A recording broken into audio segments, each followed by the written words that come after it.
जय जगन्नाथ सांग मैंने गीता किचन ओडिया को आपण स्वागत। आज मकर संक्रांति स्पेशल मुझे बनई मकर चाउल।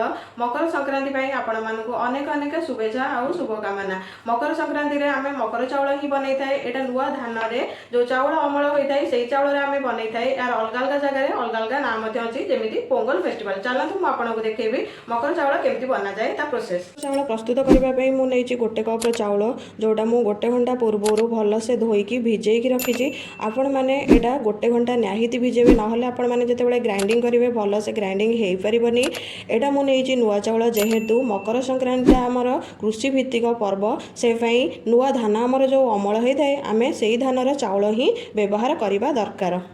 मकर चाउल प्रस्तुत करने मुझे सब फल व्यवहार करी। आपण चाहिए जदि आपन को यही भितर कौ फल पसंद नुहे ताहले आपण सेटा न पकईले चलो। आपन को जो फल पसंद आपन सेटा कम बेसी पकई पारे। मुझे दुईटा कदली जोड़ा छोट छोट काटी एमती मुझे दुई कला कमला जोड़ा एमती चोपा छड़े देती। आपण मैंने चोपा छड़े देवे भल से कमला जिते पकेबे। यहाँ गोटे फालर नड़िया नहीं गोटे फालर डालिंब नहीं आ गोटे फाल सेव नहीं एमती छोट छोट काटी आउ नहीं 6टा अंगूर नहीं से छोट साइज रे काटी काजू अल्प किसी आउ किशमिश अल्प किसी। चलतु एवं आपन को देखेबी आम मकर चाउल केमिति प्रस्तुत करवा।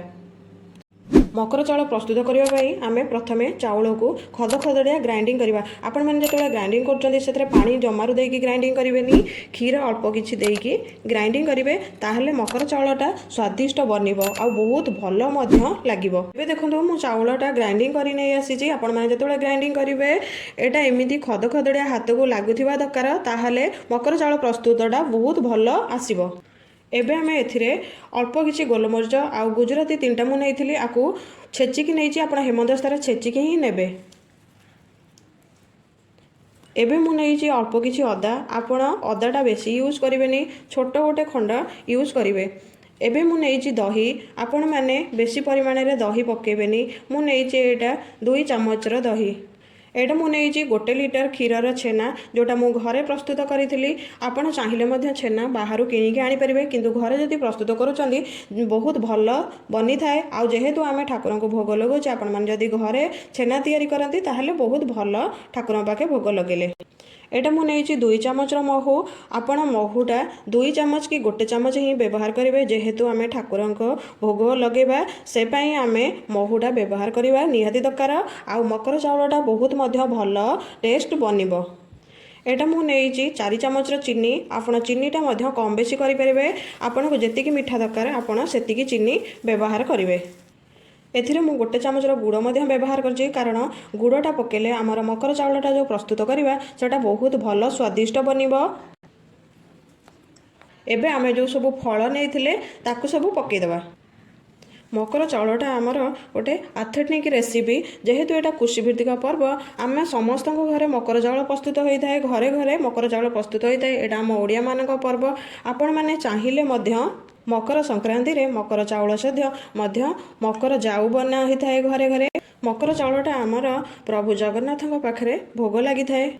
एबे सबू फल आम पकई देचे आपको बहुत भल से एमती हल्का हल्का गोलैदेवा।